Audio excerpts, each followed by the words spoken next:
Alrighty, we have a special guest in the building. I've been able to draw him away from the streets. That sounded like a pause.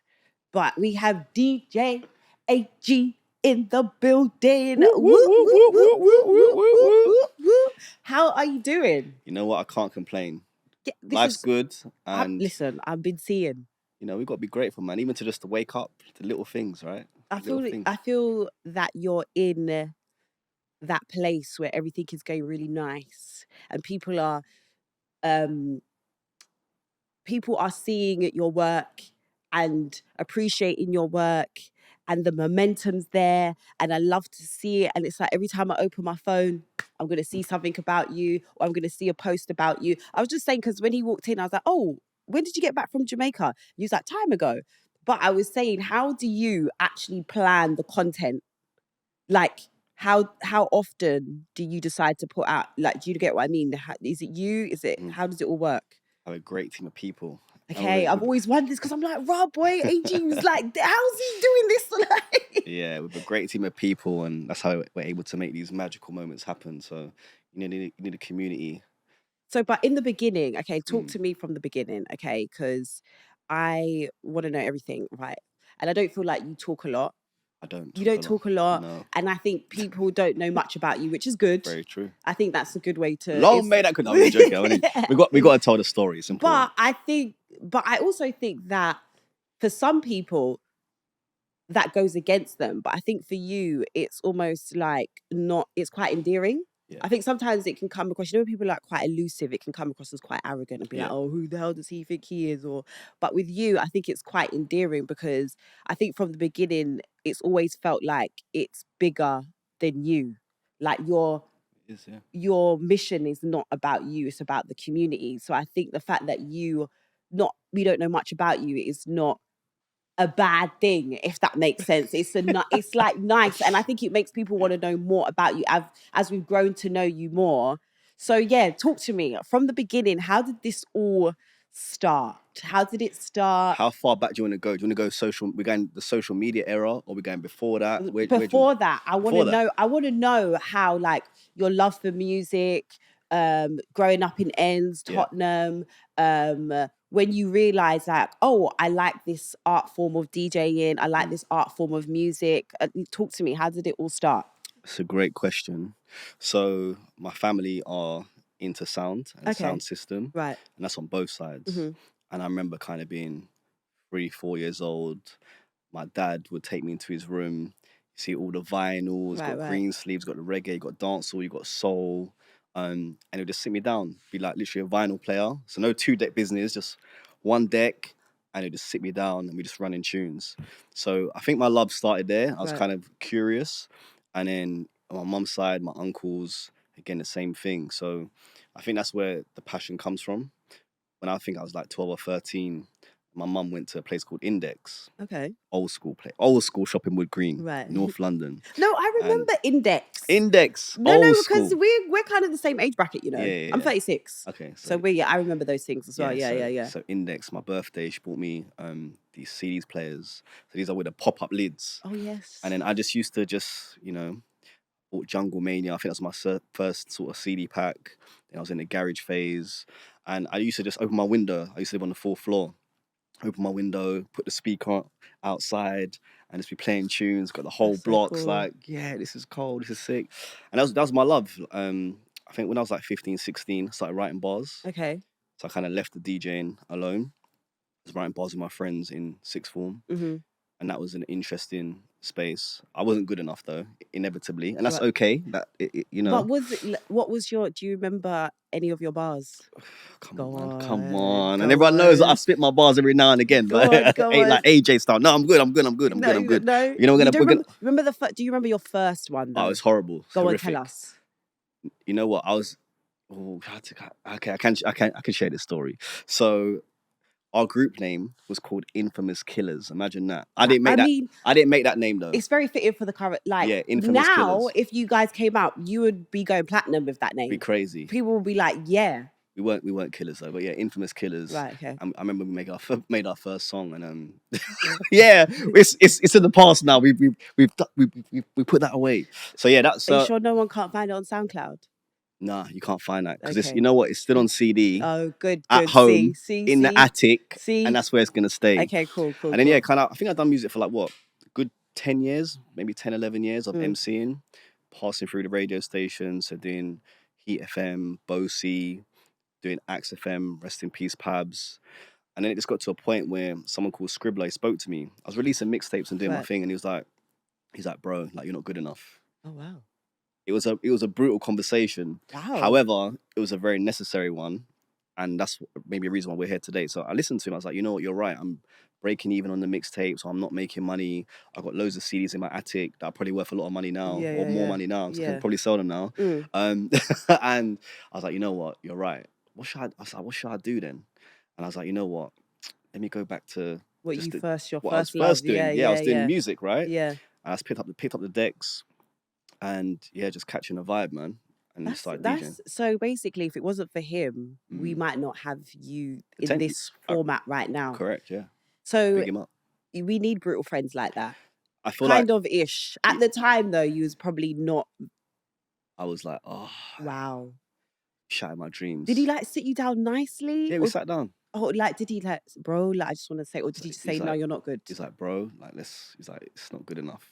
And when I look back, I was like, you know what, you're right. Because when you look at all the greats, you know, Skepta, Scorcher, all the D doubles, all those people around those times that I was MCing, it's like, yeah, you're right. Like, I'm not at the level required to make an impact. So let's go and do something else. Would you ever go back? Would you ever just decide to put out a tape just for fun? Nah. I enjoy writing. Okay.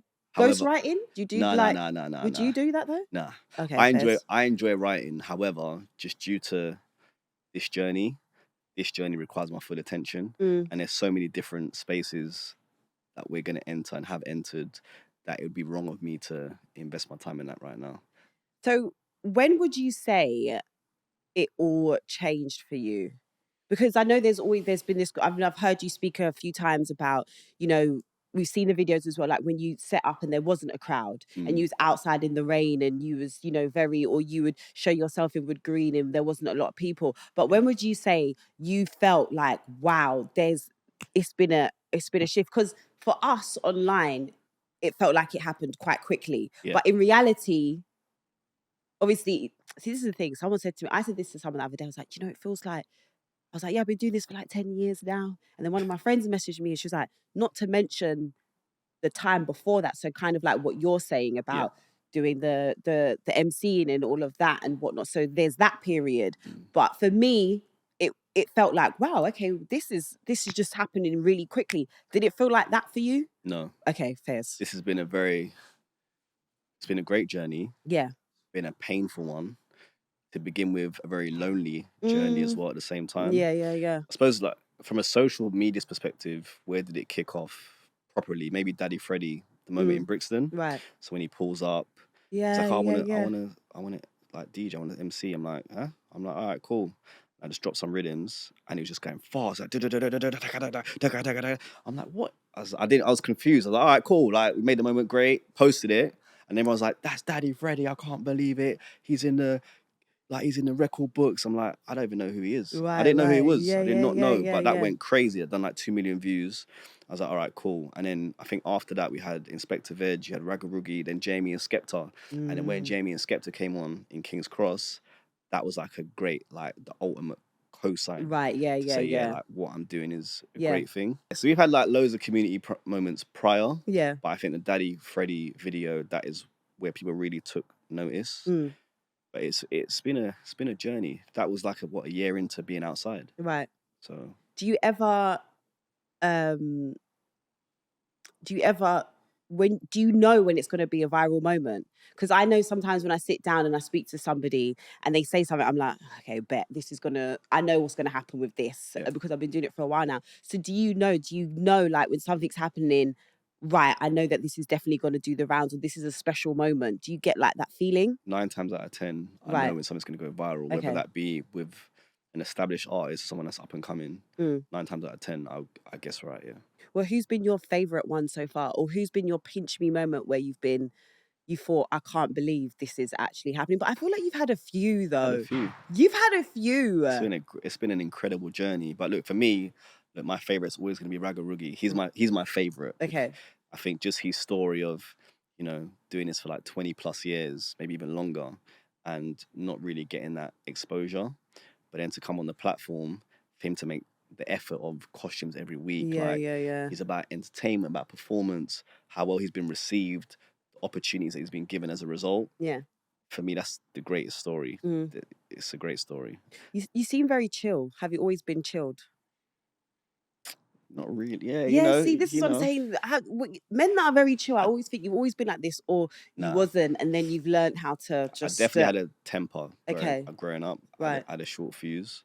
But I think certainly working in corporate has helped me to really understand like primal instincts and like emotional intelligence. And when you flip, like you got to understand that your logic goes out the window and it's just emotion, and it's how you deal with that. And so life experiences and obviously getting on. I think people don't understand that as well when you work in corporate, because I worked in corporate before this started making me proper money. Yeah. And I was saying that when I did Big Brother, and people were like, oh my God, you carried yourself so well in Big Brother.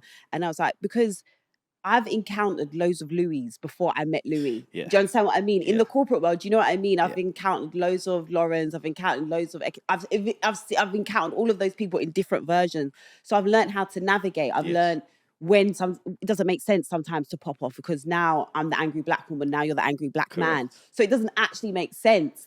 And I always say that sometimes people that don't have that reality of the corporate world, when they come into this business, they get a shock.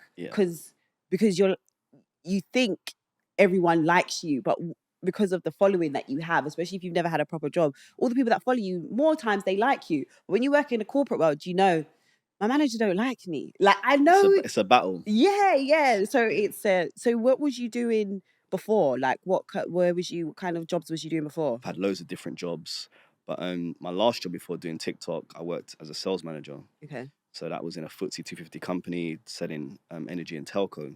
Right, okay. So very important role. And again, like that taught me empathy. And did you enjoy it? Like parts of it? Yeah. I like progressing. Like I like progression. Okay, right. And I get bored quite easily. Okay. So I enjoyed taking calls, like in the call center, doing customer service, and then doing my sideway moves through to sales and back to service as a team leader, then back to sales as a team leader, then eventually sales manager. But I enjoyed it. I enjoyed developing people, helping them grow, and obviously demonstrating that I was the best at selling.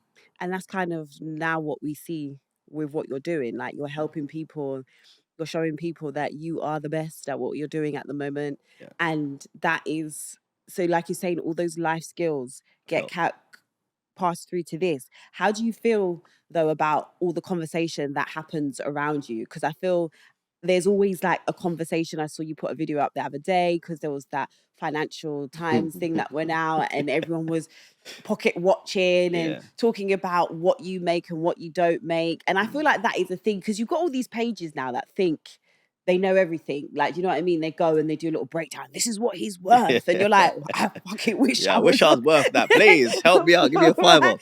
Do you know what I mean? Because when I saw that, I was like, oh, interesting. Because one thing I do see you do as well is that you talk about how it's obviously expensive doing all of this. It's self-funded, etc. So a few times you have done like the GoFundMe and those type of things. So when I saw that, I was like, oh, that's interesting, because if he's worth this, how comes we're doing this? Right. And I think it was that one of the reasons why you wanted to kind of clear it up as well.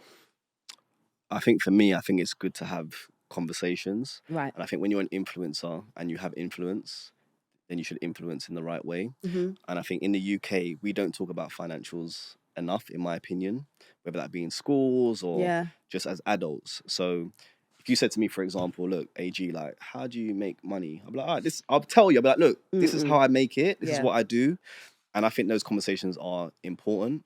I think people had questions about, like, if you earn X, then why you got to GoFundMe? I'm like, because that isn't profit. Like, you have a P&L.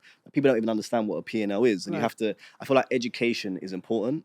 So if someone attacks you or says, but you earn that, my immediate response isn't, like, jog on, mate. Like, my things are, how do I educate you and explain that, look, this is how it works. So 15K isn't 15K in my pocket. They're expenses. I've got to travel, might need security, got to pay staff. How do you think these moments happen? Why do you think there's no one out here doing what I do? Because it's expensive. But thankfully, my TikTok community have supported me and they've donated and they're helping to keep me going for now. That's amazing, because I always try. I'm not a TikTok person. I always find it, but that is where, would you say that's one of your core audience more than Instagram? Yeah, my core audience is TikTok, but I think we're getting a bit more balanced now in terms of Instagram and all the other social platforms. But in terms of keeping me going, my, like, 95% of my donations are via TikTok. So have you always been like quite entrepreneurish, if that's the word? As in, it seems like you have something, then you know how you want to make it happen, or you kind of go with the flow? Because I would say I'm go with the flow type of person. I think of an idea. This is what when they did the Zeze Millz show, it was like, oh, I want to talk. I'm just going to start talking. I don't think I never necessarily, like what you're saying, thought of the business side of it. But would you say you've always kind of been quite business savvy with things? I made a lot of mistakes in my life, I've taken a lot of risks. So I've had studios, done radio with Axe FM, with Pabs. Like, I've done loads of things. I've done events that have failed. So I feel like all my failures maybe have helped me because I've learned the lessons. So I've always tried things. I've never really wanted to be in the system, but it just, like, you got bills to pay, so you got to do what you got to do until you find a way. So if you say you get bored quickly. Ouch, I think that's one of women's worst things to hear. I'm sorry, women. We were like, we get bored, we're like, Jesus Christ, tomorrow's not gonna I'm undesirable. I'm sorry, I'm undesirable. Just forget about the DMs. No. All the DMs. And the DMs nice? The DMs are, you know what? Thankfully for me, I don't have that problem. People are not in my DMs like that. But I think do you know what it is? It's because I think the ladies really respect you. I think so. I think we think like we don't want to even bother you. I appreciate that. Keep that energy. Because it's like, do you know what? You just seem like nice and I think that's what it is. Yeah. I think because, would you say you're shy? Or would you say you're reserved? No, I'm not shy. I think people just don't know, because I don't talk, right? The platform's not about me, so people don't know. And I was saying to him earlier, like, even when little things happen, you just always seem so calm and collected. I don't think I've ever seen you on camera be like, oh my God, what's happening behind me? It's just like, oh, something's happening. Really? Oh, because I can see. Yeah, but I've got the monitor in front of me. I can see everything. I know, but there's no reaction. Yeah, I feel like there's no reaction. Because the reaction ain't gonna do. What's that gonna do? That's what I was trying to say. That's why I'm gonna become some clickbait for some page. I'm good. No, but that's why the ladies are not in the DMs, because you're giving nonchalant. That's what it is. Listen, ladies, I appreciate right now. It's past the AG. Yeah, I'm on a mission.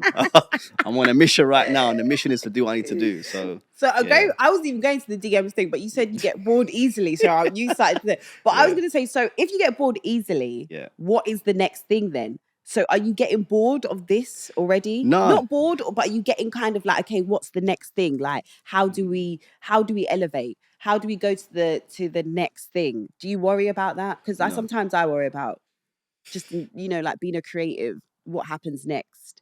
How long do people want me to do this for? How long can it go on? Because I think that also has been like a conversation, because there's so many like viral moments. How sustainable is it? What's your response to that? I would say what I'm doing is very unique. And my USP is I'm outside, I'm with different artists. Music's such a powerful thing. The UK is such a small place. And my intention has never been to stay in the UK forever. Right. We have to move. Go to the UK, go Jamaica, go America.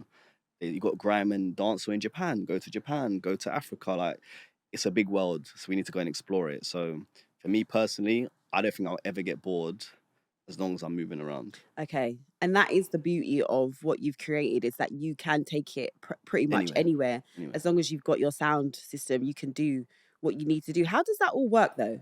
Like permit-wise, all that kind of stuff. Is it just a guerrilla project? Like you just turn up and do it? Yeah, pretty much has been a guerrilla project. Dope. We just and hope for the best. So what was it? But it's because okay, so it's like basically Project Guerrilla, because I used to work in marketing. So sometimes we'd be like, oh, we're just gonna see what happens. Pull up, and if they come, we go. Listen, ask for forgiveness later. It's all good. Right. So there's searches that look. you know, in central London, for example, that's somewhere that you wouldn't want to go without permission. Yeah. I'm not a believer of permits and gaining permission. And that's not just for me, that's for any person busking or doing music, because the reality is this, it's a very dark world right now. And we got to find ways to lift our people. And one of the ways we can lift is via music, via comedy, via performance. So if you've got like buskers, I'm not a busker, but if you've got like buskers or performers that are out on the street, why did it permit for what, man? They're just trying to just bring a bit of life to I get the people. Yeah. So I don't believe in permits personally. So I kind of just tend to go where I think I'm going to be good. But there's been definitely occasions where I've gone where I've needed a permit. So Shoreditch was a great example. Definitely needed a permit for that. I got arrested as a result, and that was interesting. Wait, how did I miss this? You missed. Oh, you did. Oh, yeah. This has been a long. It's been a long road. Oh, jeez. It's been a long road. Not you doing up freedom fight for the music. Yeah, take me. I was like, take me. I was like, take me. I said, listen, you have to do what you got to do, man. Yeah, I got arrested in Shoreditch. I think that was January 2024. Because I ended up getting an ASBO as a result. I got ASBO, man. And you were just like, I'm just gonna keep going. But because it's at the end of the day, it's not harming anyone, is it? Listen, the next day I was out again. So wait, do you have to spend the whole night there? No. I was about to say, geez, damn, like No, it wasn't that bad. Okay. It wasn't that bad, but it's I don't know. I feel like all of these things that have happened to me have made me stronger. And learning experience as well, like you said. Now you know how to navigate. Now you know what to do, not what to do. I'm still gonna make mistakes because I'm a human, and and as creators and influencers, we're just human beings, just trying to navigate and do what we want to do. But I've had a lot of experiences, especially out on the street, which has made me stronger. What do you want people to take away from when they come to wherever you're situated? Is it the community is the most important thing to you? Is it them enjoying themselves? Is it the artists? Do you ever, because that was the conversation as well about the quality control of the artists that come on, and the higher caliber of artists, and then maybe people that are not well known. What is what's the word I'm looking for? Quality control. How do you control that? Or is it just anybody? I don't control it. Okay. Whole point is that it's community, right? So anyone can come on, whether you've got 0 followers or you've got 50 million. This mic or these 2 mics are here for you to use, and you've got to make the best use of it. So I suppose, what's the point of it? I've seen artists come that have 0 followers and they've grown.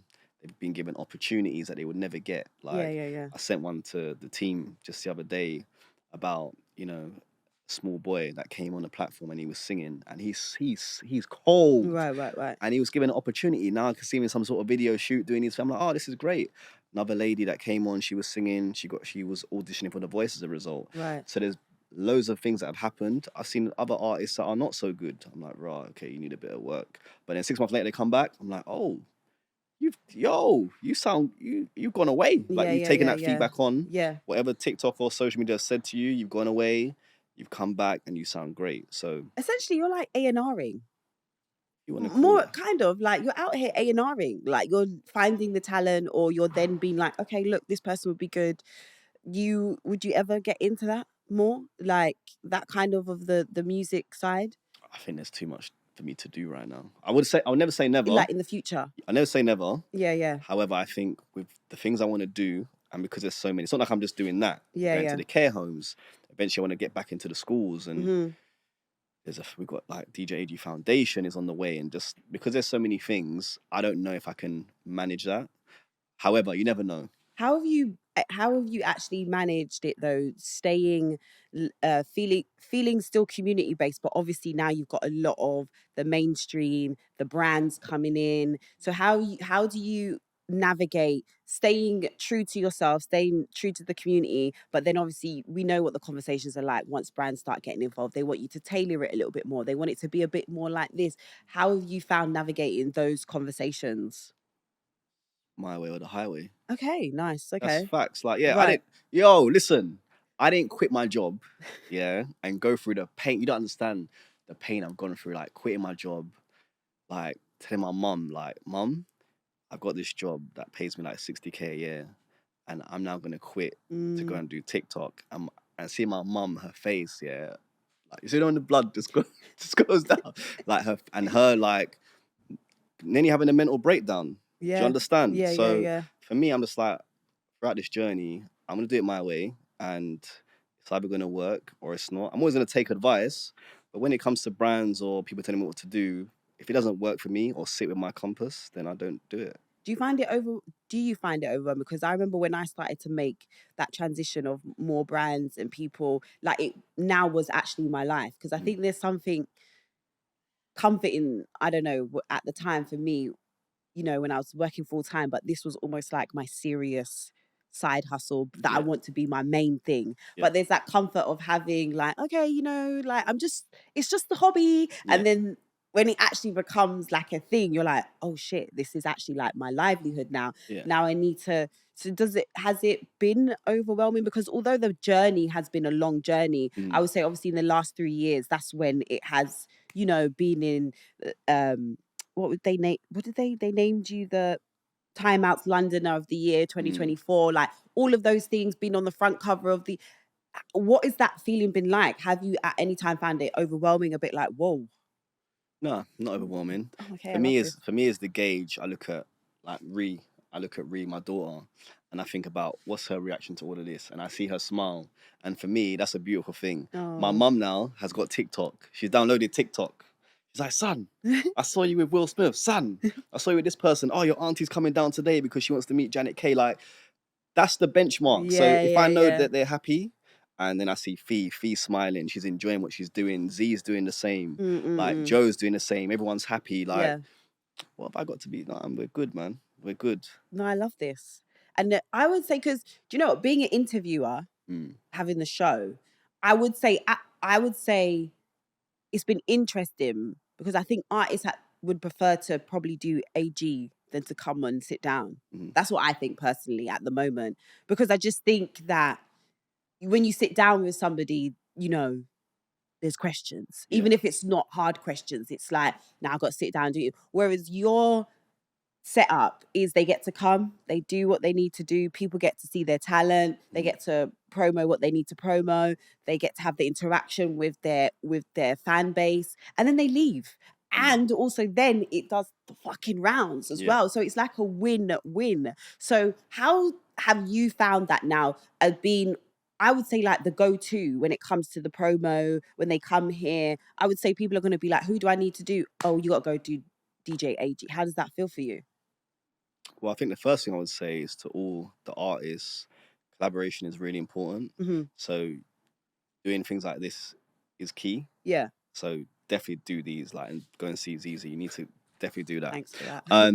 But I suppose, look, it's great that we're part of the rollout process, and long may that continue. When the big artists come on, it's a very, very simple platform. You come on, you do your thing, I make you feel welcome. Yeah. Get the most out of it from a content perspective, and that helps the platform in terms of discovering the up and comers that are trying to push through as well. Yeah.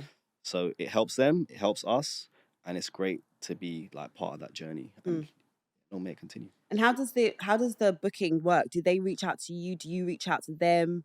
Or are there people that you might have your eye on and you then want them? Half and half. Half and half, okay. So when I first started, and big up Chris Cargill, because he was like, yeah, look, get the artists, get artists now. I was like, nah, man, I don't want to do that, man. I'm dealing with Sally, who's got substance abuse. I've got this person that's touching my deck. Like, I got all this thing going. I got the weather.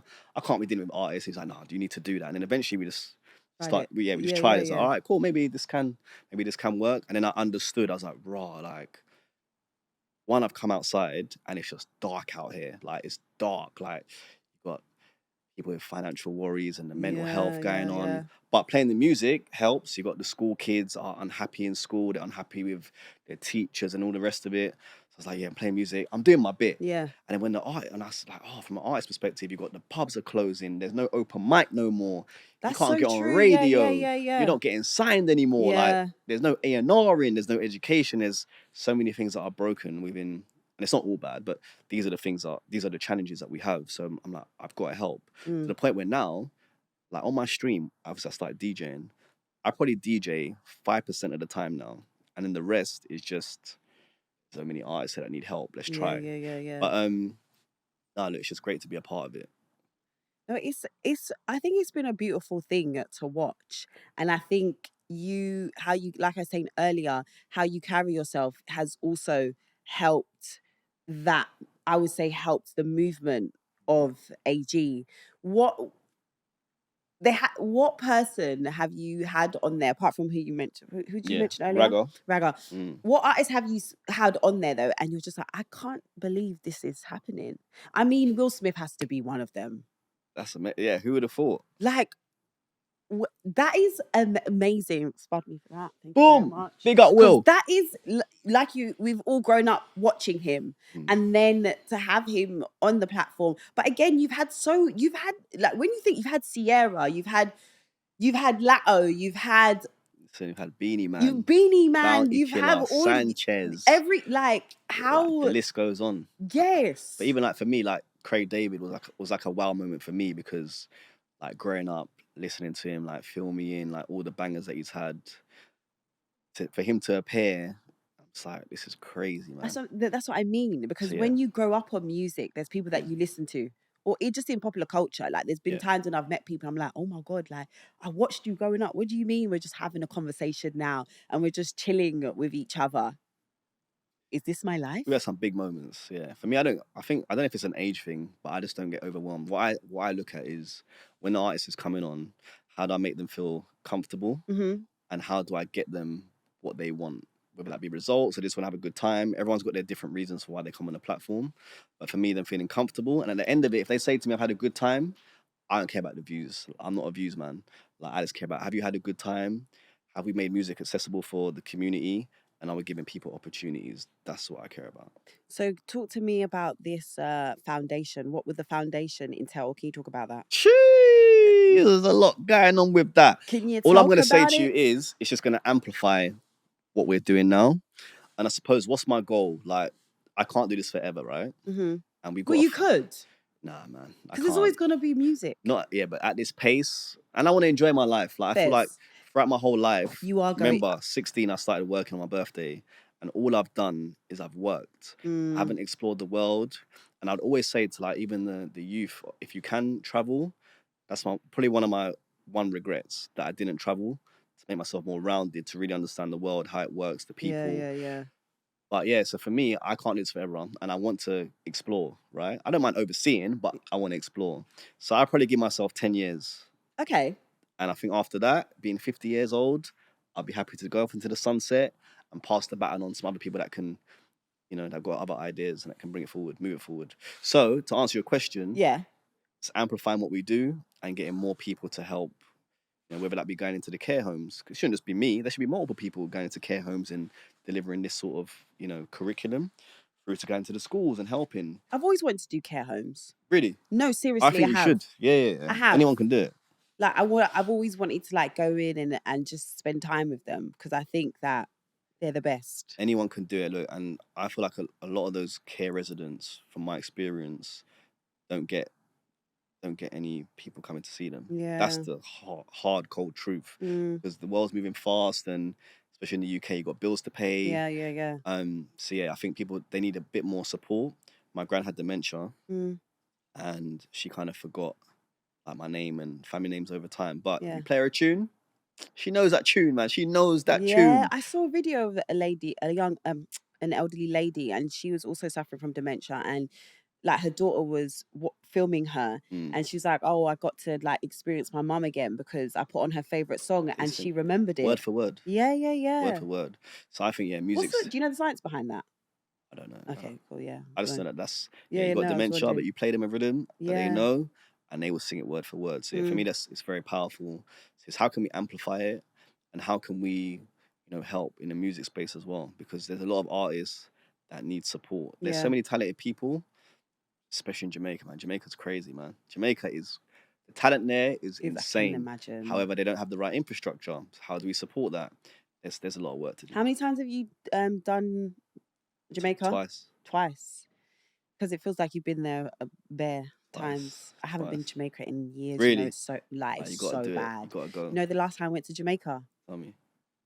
I was like 12. Ooh. So bad. Well, that's all right. Look, you're busy. No, Don't try and make me feel better. No, you're busy. That is insane. Listen, you're busy. You're trying to grow your own empire. So yeah, but I've probably been to Ghana more times in my adult years than I have Jamaica, which I feel like is great but bad because my family's from Jamaica. Yeah. But I always say I was trying to figure out why I haven't been back. Yeah, and it was because the last time I went when I was 12, we was on our way to Duns River, me and my family, early morning. You know, you get the little mini bus and you all go up there. And then my uncle lived on this like really nice road or whatever. This one of his neighbours was like flagged down the car, and they were like, listen, it was like 5, it was 6 o'clock in the morning, it was early, so it was a little bit dark still. And she flagged it down and she was like, I just want to let you know that there was gunmen looking for you lot yesterday. Oh, okay. Last night, I know. She said, yeah, they were knocking on the door saying, where's the English people? And that ruined the rest of my trip. And I was 12, and I still remember sitting in that van being like, we're all dying tonight. Like, what do you mean? They're coming for us. Jeez. So I think that was my last core memory of Jamaica. And obviously I know I'm not saying Jamaica's violent. Well, there is elements of it. Like there is everywhere. But that's not I'm not saying I would love to go. But I was trying to feel like, why have I not had the desire necessarily to go? But I feel when I go back though, it's going to be really spiritual. And I'm going to feel really like at home. It's a great place. And just, yeah. My intention at some point is to go through the process of trying to get my citizenship there. Because I would like to spend a lot of time there. That's one of my goals. And what's it, when you go there, do you actually get to rest, or is it straight in and out work? We're working, we're getting on, because there's so many people that need support. Yeah. So for me, there'll be a time and a place to enjoy, but let's get our heads down. This is the time to double down now. And so would you say you're a workaholic? Yeah, that's what I'm good at. What do you do for fun? This is fun. Yeah, but you got to have like a balance. No, levels. Like I enjoy, like, you know what, when I wake up every day, I'm just like, I can't wait. Like, what's next? I'm like, what's next? What can we do next? Like, how can we, this is what I love doing. Yeah, but what do you do? Prior to this, I used to enjoy gaming, so playing games. Okay, cool. So I was a big FIFA guy. Right. Revolution Soccer, all of that kind of stuff. So was you like streaming? Nah, I wasn't streaming then.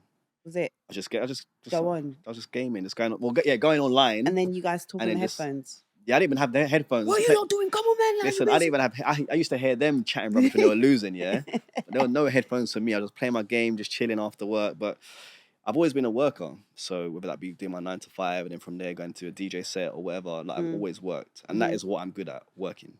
What would you say has been the worst live? Like, where you're just like, this was diabolical. Like, let's cut this shit now. Cut the crap now. Cut it now. You know what? I don't think I've had many bad experiences. I'm trying to just really think now. Have I had anything that's been bad? You know when you're just like, oh, this is bad. Nah. I'm trying, I'm trying to wrap my brain. I think, has there been a bad time for me? Maybe when I was with Green, when I kind of first started. That's when I had walking DJ, and we were walking around, and there was this group of kids that were high above, and they started throwing eggs, like water, eggs, and when all of my equipment, I was like, this is terrible. So that was probably my worst experience. Yeah, and then, I had to really think about it. And then what happened? That was it? That was it, man. It's all good. Just did you ever see them again? No. Okay. But I think during that period, people didn't really understand what I was trying to accomplish. How did that feel? Because I think most people, when they have great ideas, a lot of the time, most people don't get it. You have to... So even even curating your team, how's that been? Because I think when you do something that's quite unorthodox or not to what people know, it's very hard finding a team that kind of get what you want, your vision. They're not going to try and make it something else. How's that been for you navigating that space? Because I always do say that to people, like, management is probably one of the key things that will either make or break you. I think you need to work with like-minded people. I think it's just about having the right conversations.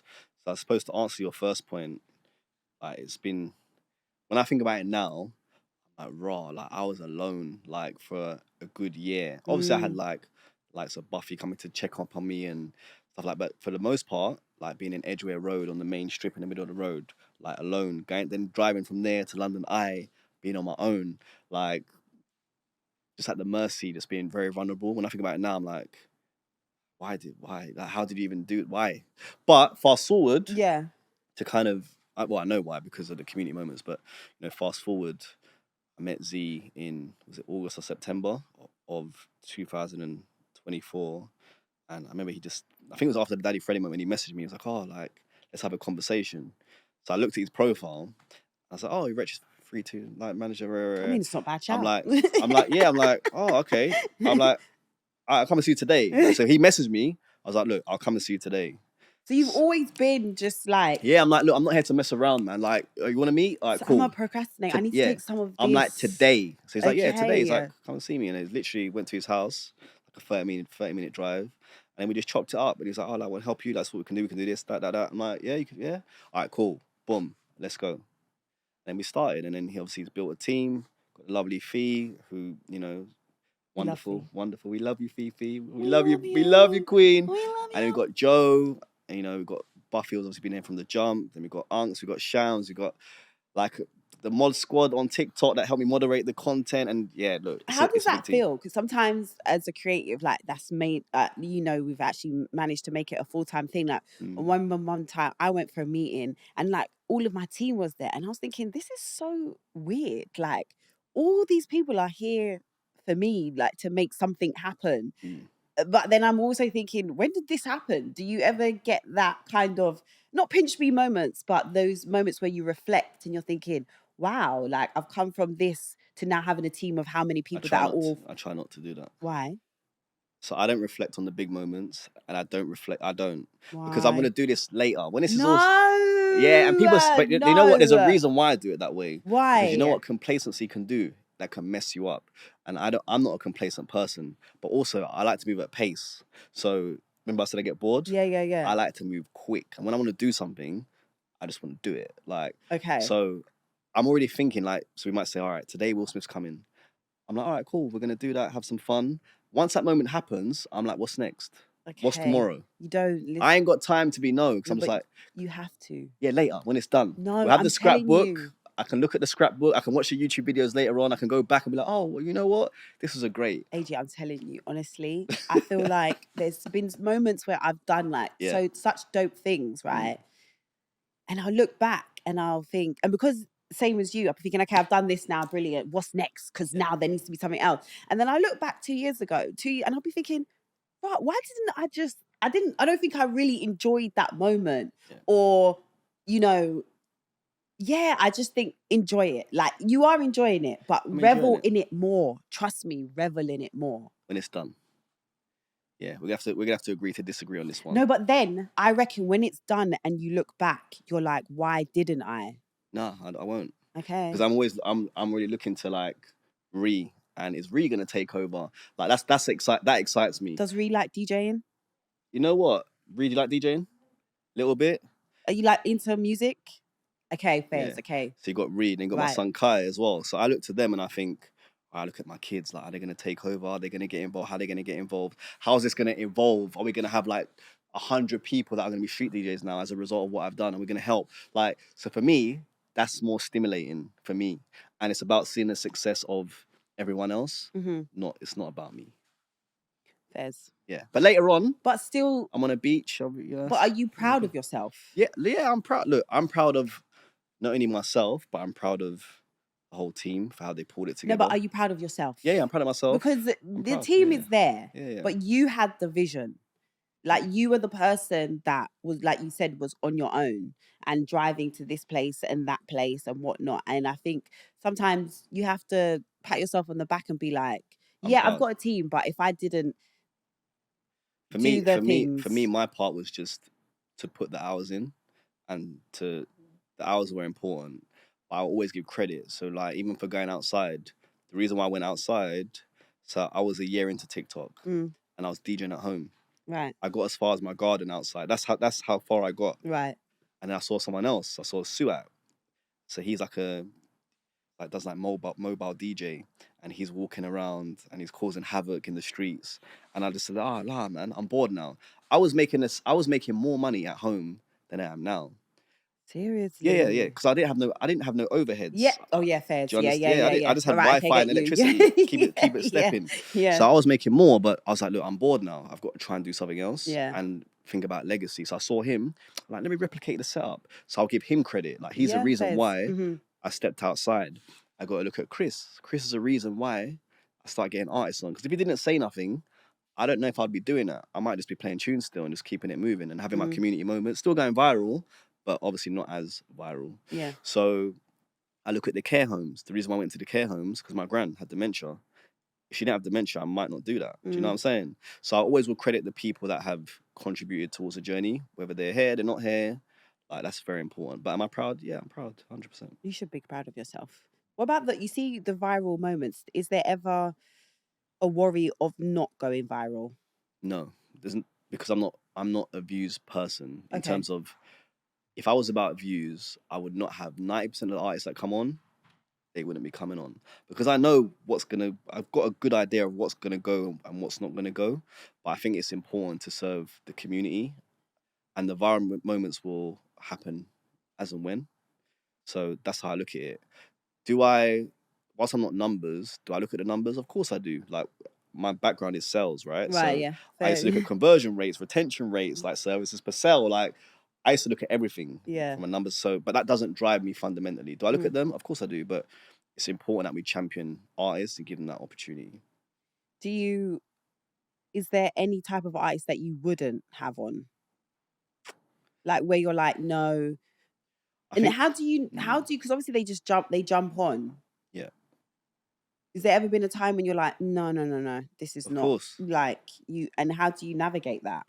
I think I've seen a few things that, like, I keep it quite simple. So for me, how you got to look at it is, we want the content, and I want the content to be family friendly. When we first started, it wasn't like that. But as we've kind of grown, and I meet a lot of kids now, like, come on before the stream, or they'll say hello. I'm like, how old are you? I'm like, oh, like, I'm 5 years old. I'm like, what? And you watch what I'm... She's like, yeah, like, mummy gives me the phone, and I like what you do. Yeah. And when I started having those conversations, I'm like, oh, okay, so there's a lot of kids that watch what's going on right now. Got to change it, man. I was like, look, no more swearing, no more profanity, no sexual, like, no, we don't need none of that. And if you can't do it, then it's probably not the best platform for you. So there's been times I've had to stop people and be like, listen, do you watch the platform to understand? Like, you'll know that there's no profanity, you've got to keep it clean. Even with the big artists, like, we say to them as well, it's the same rules. Like, we don't want that here.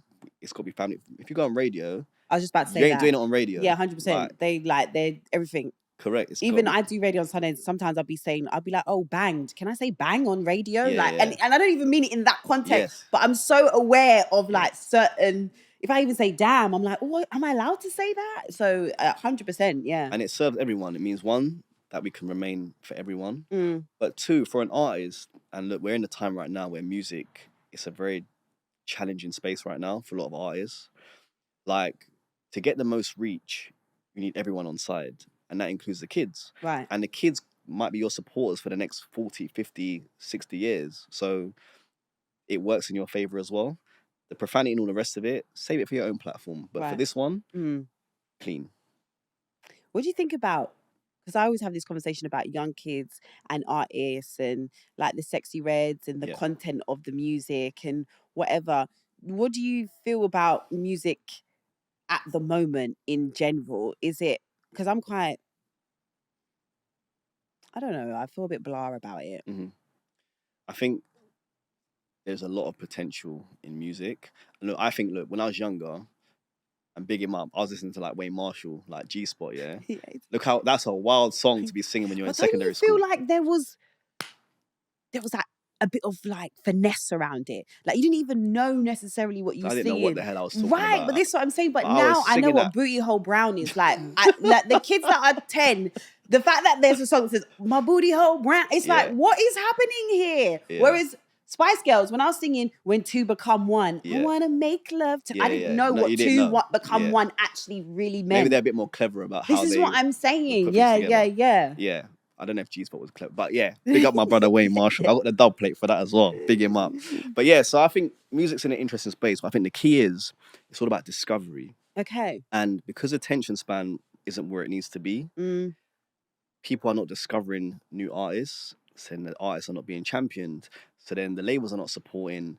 You got radio not really supporting, as Because radio are literally going by what's viral. They're going by viral. They're going by numbers. It's the advertising. It's the revenue, and I understand all those things. However, music is an art form, right? You got to give people a chance, and it's all about giving people a chance. That's important. But it's hard. People don't want to give people a chance now, like you're saying, because it's all based on numbers. So they're not even giving people time to develop as an artist. You know what I'm saying? They want the developed artist now, and they put out 2 songs. The 2 songs are not doing great. Bye, you got to go. And it's like you're not even allowing them to grow a fan base or people to become a business. Is a reality, and I suppose it's always been a business. But I suppose historically, you had the education behind it, and one of the things I love about Jamaica, the artists there, they'll bring through the smaller artists. So they might have a little stable. So maybe like a Valiant will be like, I'm going to pull up, but I'm coming with these people as well. Yeah. But I love that because I'm like, all right, cool. That gives people a chance to discover someone else. And then Valiant will be stood beside them. And that's him giving them the strength. Right. Maybe like Bounty Killer might say, yeah, I'm coming, but I'm going to bring this person as well. You know what I mean? And I think that is really important. I think there's a lot of work to do in music, but I still think the future is bright if we can work on discovery and we look at collaboration. And I suppose for me, it's about radio, for me, is such an important space. I know a lot of people don't listen, but a lot of people do listen. Listen, being on radio, like you realise that, especially people that drive cars, most people are putting on the radio. They listen, yeah. That's why radio, people are like, you're saying, but it's still there. And that's why labels still rely heavily on the playlist and all of that kind of stuff, because that is where you're getting a lot of your listenership from, or just even discovery, like you're saying. For me, it's there. It's a tool. And, for me, I like to see the radio work more to discover. I got so many ideas. I'm not willing to give all my ideas because, you can pay for me to be a creative director, whatever. I can listen to all the radios. I can pattern you. Would you ever do radio? Like have a radio, because I remember that was a conversation as well. When you was in the beginning, or whenever, not the beginning, because the beginning is a long time ago. So we've decided we've thing. But there was that conversation as well about you doing radio and having your own radio show and all of that. Would you do that? But radio is so is because of what you're doing now, the traveling. That's the thing. Would I do it again? I would never say never. What I'm going to say, but I think it depends on a few things. And one of things for me is I would not want to be shackled. So I'd want to be able to do it my way and champion talent. I think that's important to me.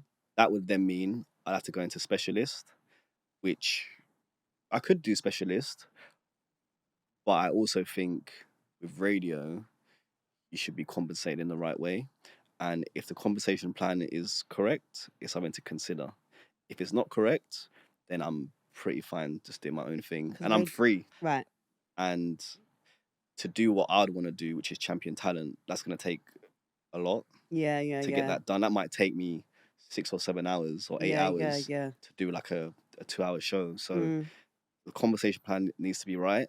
And I'd want to do it in my own way in terms of how we would repurpose that content. Now, that's quite a lot of arts, right? And radio probably going to say, nah, mate, listen, we do it this way and this is how it is. So I'm like, all right, cool, man. Look, I'm doing my own thing. And I suppose in some aspects right now, as you said, like with the artists, a lot of them would prefer to come and check me first than even go on radio. First, So the power is... The power is with AG. Yeah, the power's with AG. How does it feel to have the power? I'm not a power person, man. But This is what but I'm just chill. But I enjoy it, and for me, it's just about legacy, man. It's not about money. It's not about anything else. It's about legacy. But the money's nice, though. Go on, come on. Money allows me to live and pay my bills. So my one thing is I don't have to worry about paying bills. The great thing is Serena giving her a job. So she now works for me and she gets paid a salary. These are the things that mean a lot to me. Yeah. That makes me happy. Yeah, no, 100%. And that's what it's about. But the glitz, the glamour. Well, what's the job? Can we ask? Job. Yeah, what's the job do you have? So right now, Ria's on a learning journey right now. Okay, so she's capturing content. She comes to the care homes, captures content with me, and start doing outreach into the artists. And I want her to learn the bits that I know. Okay. And then just make her own little journey for herself if she wants that. I love this. Is it pretty cool to have like AG as your dad? It must be. Like, do you get bare ratings at school? I can imagine. Because what do you mean my dad is AG? He was with Will Smith yesterday. Everyone chatted to me nicely. What do you mean he's with Sierra? Are you lot all right? That's what I'll just be walking through like, what? I'll just be walking through with the stream on. Just like it's my dad. How does that? Because I mean, that is probably like, I don't have kids, but that's probably like, as a parent, one of the coolest feelings to know that your children think you're pretty cool. I just like for my kids to be happy, and I think that's the main thing. So for both Rhea and Kai, that they're happy to see the journey, but for them to see what it's taken to make the journey happen. So it's those cold nights being outside on my own, like things have gone wrong. Obviously being arrested is not a great thing to promote, and I'm not promoting getting arrested, but she's seen the journey of me having to fight for things and be moved on, like be in a space and police or can we say that you have to move, or how you deal with those people to the substance. But like she's seen the whole journey and Kai as well. So yeah, for me that's important. My mum to smile, my dad to be happy. My dad came with me to Reggae Land the other day. My mum was at Reggae Land. Did you like it? What? Look, to see my dad happy, like, my son's like out here doing his thing. We're walking through, because I'm not a backstage person. Right, yeah. I like being out with the people. Yeah. So we're just out, we're walking through. Then people come and they come and say hello. And my dad's like, what? I'm like, yeah, that's my dad in the crowd. They're taking pictures of my dad. He's gassed. That's great, man. Those moments are really nice. Yeah, man. Because that is what it's about as well. You know, like like you're saying, there's times when I've interviewed some like dancehall artists or whatever. Or the other day I did something with Lorna G, and my mum was like, I'd sent my mum a picture. She's like, oh my God, I was listening to her last night. And it's those little moments where you're like, wow, like I'm cool to my mum. Like my mum thinks after, because I had the same type of thing where I said to him, my mum put me through theatre school and all these things. So she always knew I wanted to do performing arts. Yes. But then when I started talking and being quite like explicit and talking about sex and all these type of things, she was like, why are you talking about these things? This is not what you should be talking about. Yeah. And why are you this? Because at the time it was just, I was online. I wasn't making money. It wasn't a career. So she was just like, you know what parents are like, why are you doing this? You shouldn't be talking like this. Disgusting. Da, da, da, da. And then as time went on, and I remember at the time she sent me this long message, and all I did was I sent her some flowers, and I was like, sorry if I've made you upset, but hopefully one day it will all make sense and you'll be like really proud of me. Like, do you know what I mean? But at this time, you probably are not going to understand it. I suggest you just don't watch the show. That's what I told her. I said, listen, I ain't going to stop. So don't watch the show. Here's some flowers. Hopefully it'll make up for it. And as time has gone on, like you're saying, the fact that I get to take her to events, or I get to introduce her to people, or, you know, her friends will message her and be like, oh, I saw your daughter on this or this. I know she low-key is like, oh, like really proud of me. Or she came to my house the other day and there was like a magazine and I was like on the front of the magazine, and she's like, oh, are you proud of yourself? Are you proud of everything you've achieved? And I was like, kind of a bit like what you're like. I was like, yeah, I guess so. And she's like, what do you mean? I was like, yeah, I mean, there's other things that I want to do, you know? She's like, well, you should be proud of yourself. And I was like, that's her telling me that she's proud of me. Which is like, great, which is great. Yeah, so it was that kind of thing. That's the biggest cosign you can get. Yeah, no, you're right. Yeah, that's so true. And that, you know what? Yeah, putting it into because sometimes we do. So, well, me personally, I can't speak for you. There's that element of searching for validation within your peers, or even when it comes to how many times you're booked or how many times you know brands or whatever. And I feel like I'm on a journey now where it's very interesting for me, because I'm in that place of like, okay, what do I want to do next now? Do you know what I mean? You're just a bit like, something, I want a little bit more now. You know what I mean? We're creators, right? So as creators and influencers, ideally, you don't want to be complacent. You want to push the boundaries. Yeah. So pushing the boundaries and just having a legacy, people can look back and be like, you know what, man? Yeah, man, you changed the game. You seem really positive, but has there ever been times where you was doubtful, or you felt like, okay, does this even make sense? Or did you always know, like, eventually it's going to do what I feel like it should be doing, or what it can be? I was never sure. And I suppose this was a calculated risk. This wasn't just like a full out and out risk. I'm not that way inclined. Like, I'll be calculated. Yeah. So when I first decided, because what happened, what prompted it, obviously Rhea and Kai were like, oh, like, I want you to like go on TikTok. I was like, nah, man, that's for kids, man. Bare kids on there. They're not going to understand what I'm trying to do. And then I got passed up for a job. I was sales manager. The next step was sales director. Okay. And my director was leaving. I'm like, yeah, man, I've been working hard during COVID. I've been doing everything. I'm doing jobs that I should not be doing. Right. I'm doing hours for these people. And then they went external. Okay. my director was like, nah, you're probably not ready. I'm like, nah, man. Like, no one's ever ready when you're doing internal. You just got to grow into the role. Anyway, whatever. Right.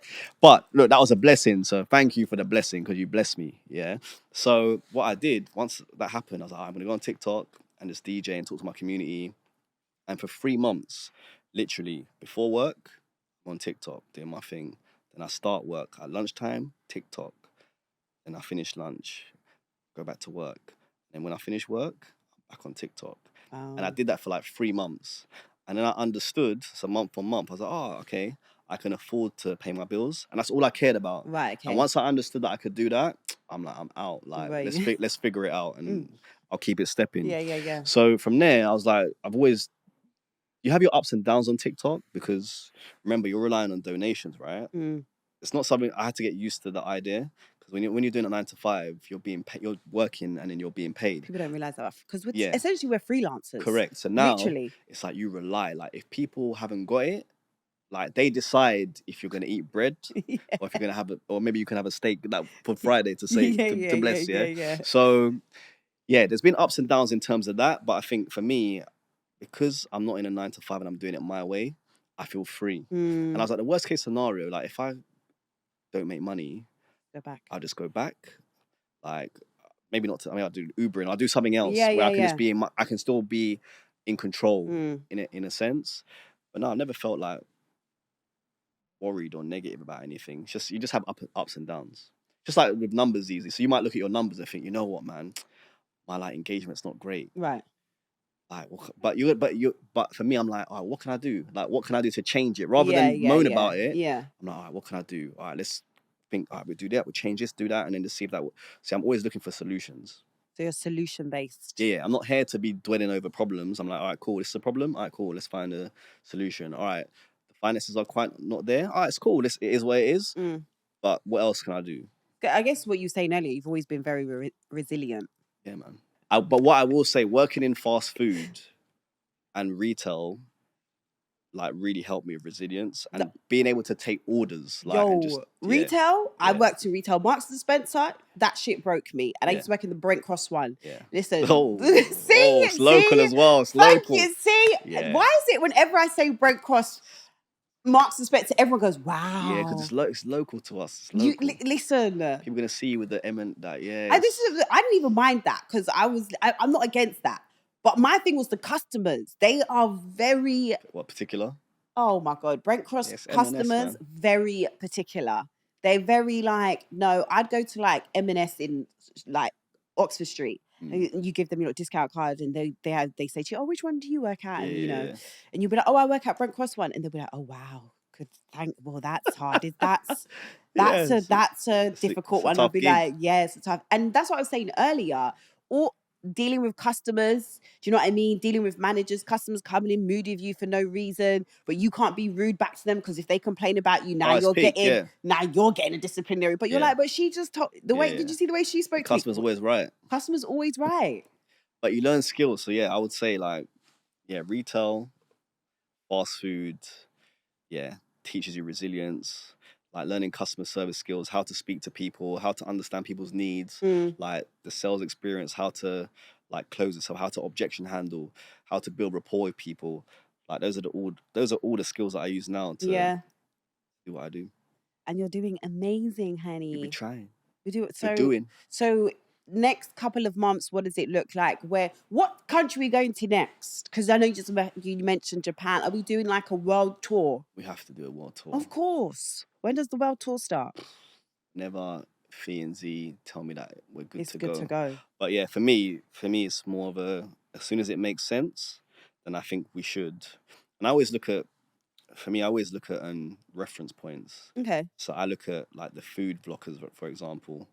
And when I look at them, I'm like, all right, cool. You're now in USA. You're going around. Yeah. And then now I can see you in Japan. But now I can see you in Thailand. Yeah. And I'm like, but why are you... So now I have to ask myself, like, why? I'm like, one, it's more exciting for you because you want to try your food. Like, you want to try all the different types of food. But I think for your audience as well, they want to see different things. So I always find that we'd be in the UK for a bit. And then maybe it's like, all right, let's do something different. And we go to Jamaica. And then it's like, boom, again. It's you like this now. So I think like definitely traveling is something that we need to do. I think Africa is probably one of our next destinations in terms of the continent. And it'd be great, man. Like Kenya, Nigeria, Ghana, like all over, beautiful. Go and man, Uganda, because the talent go around. as well there it's there. is unmatched as it's well. There, man. And yeah, that is that because I was literally talking to someone about that, the longevity. So really, you're always going to have longevity because there's always somewhere for you to go, and there's always talent, and there's always people that want to showcase their talent. And I think because you haven't based it on celebrities, then it's always, because I think that's what happens sometimes when you base something solely on celebrities, then that's when it goes down. We'll never do that. And for me, like, discovery is really important. So we will never just focus on the big acts. For me, discovery is even more important than the big acts. The big acts are there to obviously have a great time, and the big acts giving a cosign only helps discover new talent. And it can't just be for the next 50 years of listening to the same people. Like, we have to freshen it up. So what's happening with the DJ AG Fest 2026? What's happening with that? Bring it happening? On. Because one thing you're also good at, I don't know if it's you or the team or whoever runs the social, is the tease. You're good at like teasing or giving the anticipation, or you're always like, okay, what's going to happen next? Is that you, or is that the social? It's a combination. I love that, and I think it's like a think tank, right? Because ideas will come from me, but not just from me. Yeah. You have the team be like, oh, how about we try this, do that? And I'm quite open. I'm like, all right, just try it. And the worst thing that happens is it just doesn't resonate. We move on and we post so much. It's going to go down very quick. So yeah, it's that's actually a good a good format. You put things out and it's either going to resonate or it's not going to resonate. I'm not upset or scared about something not doing well. We're going to go back to the fest thing, but that's one thing I will commend you on, is that you post. And one time I went, because I have a problem with posting a lot. I'm like, I don't want to post because I don't want to think. But I'm not going to lie, one day I went on your page and I went on there and I was like, because you pop up on my algorithm a lot. I don't need to, which is good, because you know sometimes people don't be popping up on anyone's algorithm. So you pop up on my algorithm a lot, but I do know on my algorithm I see you a lot. But sometimes it could be from 2 days ago, it could be from 24 hours ago. But then, so I went on your page and I was like, no, I've got to be more like AG, because he posts. I post, man. And you don't care. I don't. Listen, if it does 3,000 views, 9,000 views, and that's what I'm saying. I need to be views. more like that. It's more like, and that is I like that logic, because if you post a lot, if something doesn't necessarily quote unquote do well, no one's actually going to see it. Rich said that to me as well. He said one day he went on to Arsenal released a new kit. Yeah. And he was talking about the posting, and Arsenal released a new kit and they have like millions of followers, right? Yes. And they posted that kit 12 times that day. And he was like, that's Arsenal with 1 million followers, and they're posting 12 times a day, and I'll be there with my little followers being like, oh, I'm just going to post one time because I don't want people to think. You got to keep pushing. And I think, collaboration is very important. The UK is such a small place, but like collaboration, like 98% of my posts are a collaboration of some description. Yeah. Whether the artist has got 0 followers or 50 million followers. So we like to collab and we like to show the love. And I think working together is really important, especially given what the challenges that we have. Back to the fest though. Yeah. What's happening with the fest? 2026. So, we're just doing what we need to do. Next year, fingers crossed, God willing, in July next year, we'll have our first festival. It's really interesting because like 2023, like I had a boat party on the Thames. Right. Capacity was 250 people. I put out the notice like December 23. I was like, yeah, doing a boat party. It took me until June. Sorry, no, I'm not even lying. It took me until July, the day before the party, to sell 250 tickets. Wow. So now we're going from that to like a festival, which is going to be like thousands of people pulling up. So it's been a crazy journey. But yeah, just expect like artist pull-ups, expect to discover new talent. It's going to be for everyone. So very family friendly. I was about to say that, because I think the beauty of you is that your demographic is a range of people. Yeah. Do you know what I mean? From the youngers to the middle-aged to the little bit older to the very elderly. Everyone's welcome, and we want to have everyone there. So expect to see the children. We're going to have like face painters. Like we're going to have everything. It's going to be lit. I can't wait. So yeah, make sure. If you need like a little host for the stage or something, like if you're going to do like a stage for talking, I can be the host. We're going to have as much things as that place can give us in terms of the space, yeah, I'm keen to just do as much as we can. Ooh, have we got space already? We're gonna make space. No, I mean, like, have we got a space? Oh, like, do we know the park or the place? We've got multiple places that are under consideration. Ooh. So yeah, for those people that are interested, because tickets are not for sale just yet, but you can sign up to the mailing list. So it's just djagonline.com. Sign up, bada boom, bada bing, and then we'll shout you back once we're good to go. And before we round up, have you got any questions for me? Because I always say this. Anyone got any questions for me? I've always got questions for you. Go on. For me, like, first of all, I'm just gonna say your journey has been amazing. Yeah. Thank you. Because I remember kind of like having a sneak peek, like looking. I'm like, boy, it's controversial right now. It's dark right now. It's dark, and people are just going at you and whatever. And then for you to have that resilience, like to carry on, like that's very commendable. Thank you. And now, like, look where you are now. It's like you're a respected person. You've gone from like it's dark times. I know. You know what I'm saying? To the point where, like, how nice has this chat been? Because I think people always think and there was a point in my time where my talks were very like, I'm about to come for the jugular, right? And I feel like as I've grown up as a woman, as a person, you see that life is very nuanced as well.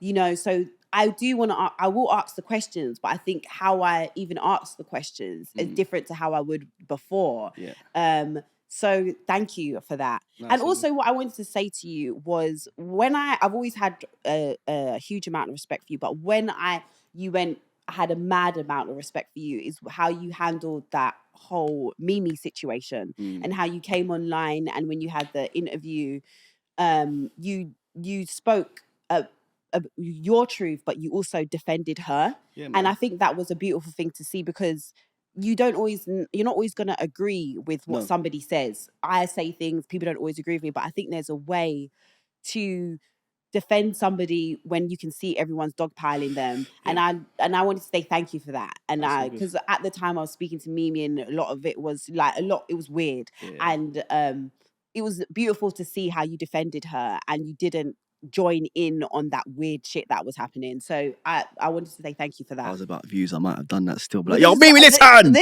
Listen! What? Quality control, yeah? Yeah! But no, look, for me, like, we love Mimi. And we love her. You know what? Love the great thing is you're allowed to agree to disagree. This is what I'm saying. And I think that was a mature... This is what we needed to see. It was like you were agreeing to disagree, but you did it in a mature way, respectful. You didn't talk down on her. You gave her flowers, but you said, yeah, we'll just agree to disagree on this. We love Mimi, and I love people in general. And for me, this platform isn't about me. I just like to see people win. Yeah. You know what I'm saying?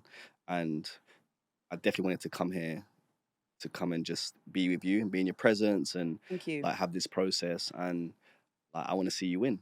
You know what I'm saying? I want to see you win. I want to see Mimi win. We want to see everybody win. We want to see as many people that can win as possible. 100%. We want to see, and there's a space for that. The UK is such a small space, but there's a big world out there, man. And you know what? I just think if we work together, like the opportunities are endless. You know, I've been saying this for a while, but I haven't really put it out there. And I was like, look, I wish there was like 100 of us in the UK. And then we just said, all right, you know what we're going to do? We're all going to just put £1,000 into a pot. That gives you £100,000. Like, what do you want to do? Let's go and help a school. Let's go and do something together. And for me, it's not about the money, because some of us are earning loads of money. Some of us, maybe not so much, but enough to be able to put that into a pot. Like, how great would it be to be like, what should we do? Let's go and do this. And it's about being together. You know what I'm saying? Yeah. And these are the things that we should be thinking about. Like, not here bickering about rubbish. Like, it's how can we change things and like leave something lasting behind. Would you think that will ever happen though? I think so. Because I think...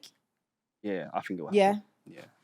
I think we're kind of slowly coming out of that crabs in a barrel mentality. Like, and I think that has been the thing, is why sometimes people are reluctant to help or to do whatever, because we've been told that there's only a space for one of us or one person of that certain thing. But now, because we're all creating our own things, and we realize that, wow, if we all come together, it's just a better ecosystem. We can actually cut the middleman out. Yeah, if you look at the USA, it's such a great reference point in terms of them building their own platforms. So not relying on conventional methods, just build your own. You know? And yeah, fine, I come now, and Yeah, I'm coming. There's no budget. There's no nothing. Like we just Yeah, come yeah, sit yeah, down, have yeah, a chat. yeah. Hope that gives you a bit of a strength. Yeah. Maybe one day I might say to you, you know what, Zeze, I need you to come and help me with just come on the platform and maybe bring out artists that you really enjoy and Yeah, whatever. yeah. And I think giving each other strength is important, Mm. not only for ourselves, but for the youth that are coming up that don't really have the direction, Right. or that role model to say, look, this is what we should be thinking about as we move forward. So yeah, togetherness and working together, we're always going to be stronger together. And on that note, thank you so much. Thank you for joining me. It's been a beautiful chat. It's been lovely. He's off now because he's got to go and... Also, I might just want to do some DJ lessons. Let's go, man. I got you. Because I feel like I'll be quite good. I got you. It's done. I mean, because DJs, like, you know... Press a button. Yeah. Press a button, slide over the crossfader, press a button, done. I feel like I'll be quite dope. Thank you so much. You know what to do. Like, subscribe, tell your friends, share. Thank you so much. It's been amazing. Thank you. And cut. Cut. Yeah, cut.